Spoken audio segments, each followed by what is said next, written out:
আসসালামু আলাইকুম বন্ধুরা। আজকের রেসিপিতে থাকছে বেলে বা বাইলা মাছ। যে নামই চিনি না কেন, এই মাছটা এভাবে রান্না করলে খেতে ভীষণই মজার হয়। তো কথা না বাড়িয়ে দেখিয়ে নিই কী কী লাগছে আজকের রেসিপিটি তৈরি করতে। এর জন্য প্রথমে মাছটাকে ভালো করে ধুয়ে নিয়ে পানি ঝরিয়ে নিতে হবে। তারপর এখানে দিয়ে দিচ্ছি 1 চামচ হলুদের গুঁড়ো, 1 চামচ মরিচের গুঁড়ো আর স্বাদ মতন লবণ দিয়ে দিচ্ছি।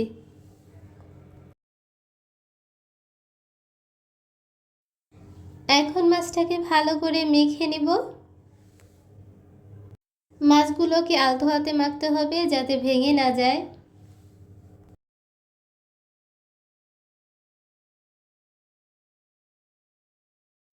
এই পর্যায়ে একটা কড়াইতে 1/3 কাপ তেল দিয়ে দিচ্ছি। তেলটাকে একটু ভালো করে গরম করে নিতে হবে।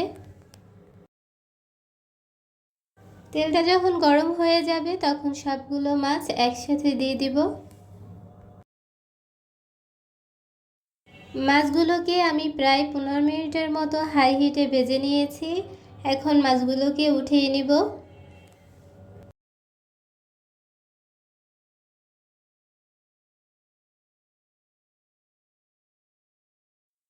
ভেজে নেওয়া মাছের কড়াইতে আমি এখানে পেঁয়াজ কুচি দিয়ে দিচ্ছি আধা কাপ। পেঁয়াজটাকে হালকা করে ভেজে নিব।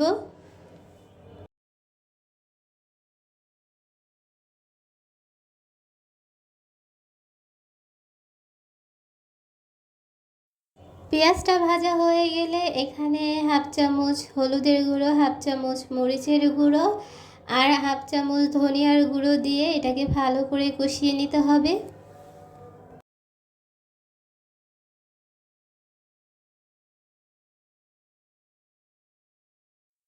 কষানো হয়ে গেলে এটা সুন্দর একটা স্মেল বের হবে আর এই পর্যায়ে এসে পানি দিয়ে দিতে হবে যাতে মশলাগুলো পুড়ে না যায়। দিয়ে দিতে হবে 1 চামচ আদা রসুন বাটা। এখন সব কিছুকে ভালো করে কষিয়ে নিতে হবে।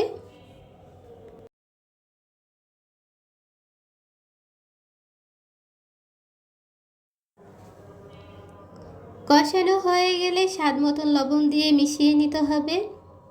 মেশানো হয়ে গেলে এখানে মাছগুলো দিয়ে দিতে হবে আর মাছটাকে দিয়ে আলতো হাতে একটু মিশিয়ে কষিয়ে নিতে হবে যাতে মাছগুলো ভেঙে না যায়।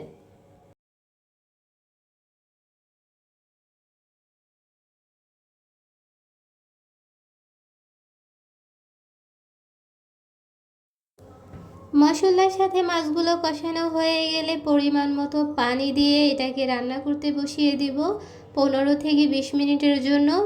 আর স্বাদের জন্য কিছু কাঁচামরিচ দিয়ে দিচ্ছি আর এর একটা সুন্দর ফ্লেভারও আসবে, তার সাথে ঝালও লাগবে। তবে যারা ঝাল খেতে পছন্দ না করো তারা চাইলে এটা নাই দিতে পারো। প্রায় 14-15 মিনিট পর পানিটা শুকিয়ে গেছে। এ পর্যায়ে এসে ধনিয়া পাতা কুচি দিয়ে দিচ্ছি। ধনিয়া পাতা কুচি দিয়ে একটু ভালো করে মিশিয়ে নিয়ে 5 মিনিটের মতো রান্না করে নিব, তারপরেই চুলা থেকে নামিয়ে নিব।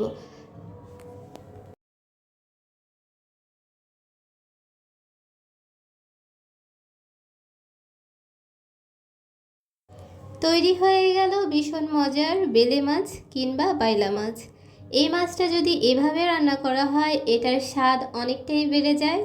আর এই মাছটা যে কেউ খেতে পছন্দ করবে, যারা মাছ খেতে পছন্দ না করে ছোট মাছ তারাও পছন্দ করবে। তো রেসিপিটি ভালো লাগলে তোমরাও একবার ট্রাই করে দেখতে পারো।